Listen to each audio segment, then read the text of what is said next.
Halo teman-teman, di video ini kita akan belajar tentang fiber optik loh. Lebih tepatnya, kita akan belajar tentang cara pembuatan kabel jaringan fiber optik dan cara kabel optik mentransmisikan data. Udah siap? Yuk kita mulai!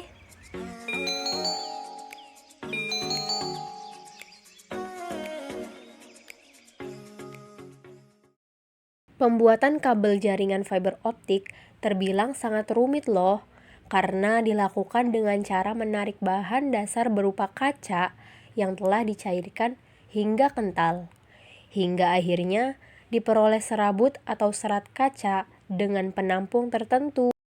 Diperlukan beberapa perhitungan ketat demi menjaga agar perbandingan relatif antara bermacam lapisan tidak berubah dalam proses penarikan.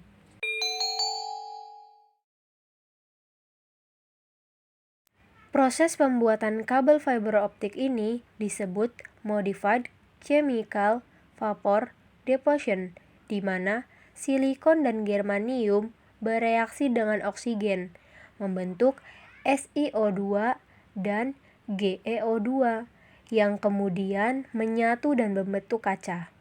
Butuh waktu hingga beberapa jam untuk melakukan proses ini. Namun, semuanya dilakukan secara otomatis dengan menggunakan alat berteknologi canggih.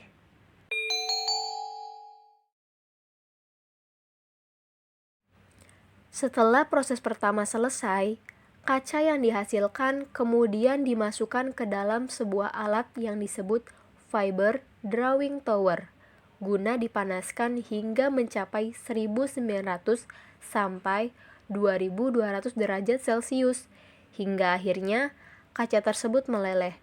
Berikutnya, lelehan tersebut jatuh melewati laser mikrometer hingga akhirnya membentuk serabut atau serat kaca. Kabel jaringan fiber optik memiliki cara kerja yang sangat berbeda dengan kabel jaringan lainnya, seperti kabel coaksial ataupun kabel twisted pair. Pasalnya, kabel jaringan fiber optik bukan mentransmisikan sinyal listrik seperti kabel-kabel jaringan lainnya, melainkan mentransmisikan cahaya dengan cara mengkonversi sinyal listrik menjadi gelombang cahaya. Dengan begitu, maka kabel jaringan yang satu ini punya keunggulan dalam hal mengurangi masalah gangguan pada gelombang frekuensi bahan elektrik, sehingga sangat ideal untuk digunakan pada kawasan yang dikelilingi gelombang frekuensi cukup tinggi. Prinsip menggunakan gelombang cahaya pada kabel jaringan fiber optik membuatnya mampu membawa informasi lebih banyak dan menghantarkannya ke jarak yang jauh dibandingkan kabel jaringan lainnya yang masih menggunakan prinsip sinyal listrik. Hal ini dapat terjadi karena bahan baku yang digunakannya merupakan serat kaca murni yang dapat terus memancarkan cahaya tak peduli berapa panjang kabel yang ada.